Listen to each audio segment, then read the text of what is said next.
Our retake of lasagna. We are gonna make this very meaty sauce for our lasagna using the wide world of mushrooms. For the lasagna, I parboiled these guys for 7 minutes, so they're undercooked, okay? They're cooked like kind of halfway. So we already have our pasta hard cooked, soft enough that we can manipulate it. I'm gonna make this entire lasagna in a cast iron skillet instead of in a big square dish. For the depth of flavor in the mushroom sauce, we're using a combination of dried mushrooms and fresh. The dry mushrooms, the porcinis come back to life when you simmer them, right? And steep them. I used my vegetable stock for this. And then you have the benefit of a fortified vegetable stock to add to your sauce as well. And in this pan, I took a carrot, an onion, and a little garlic after the carrot and onion cooked out. And then you turn the heat up a bit and add your collection of mushrooms. I was just finishing with the hen of the woods. Now you can use any selection you like. When it comes to something fun like the hen of the woods or something super tender, these guys here, you literally can rip them off with your hands. We always want to cook mushrooms from the state of being dry, not too wet. And we want them to get to this point where their color has developed and their fragrance has developed before you add salt. We add the salt after the mushrooms brown because salt draws out liquid. And we want them to get that super meaty flavor going. We're going to add some fresh thyme, because these are mushrooms, and we're going to add a little squirt of tomato paste so it can cook out.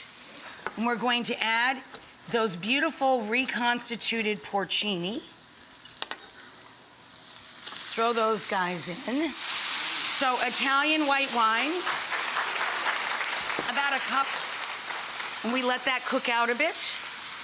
And once that is absorbed, we're going to add about the same amount of full-fat milk, half and half for cream. We're also going to let a little bit of fresh tomato cook out, or you can buy one small can of diced or crushed tomato.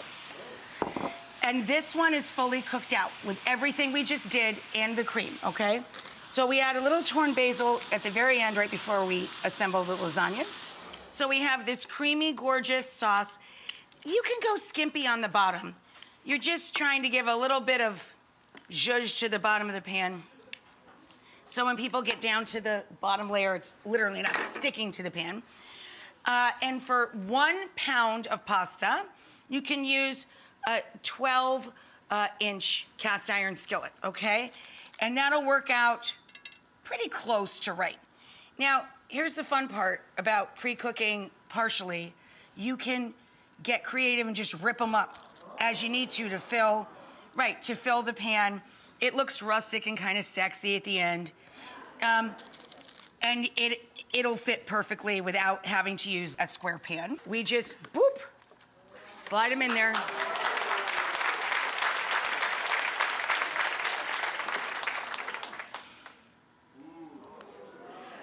I have pecorino and parm, the pretty edges.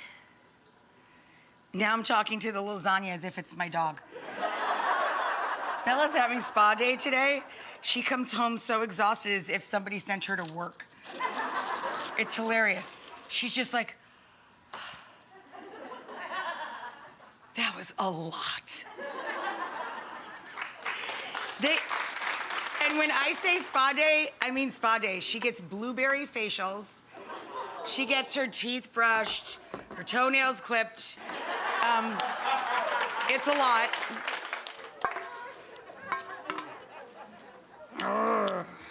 Okay? And a lot of our cheese.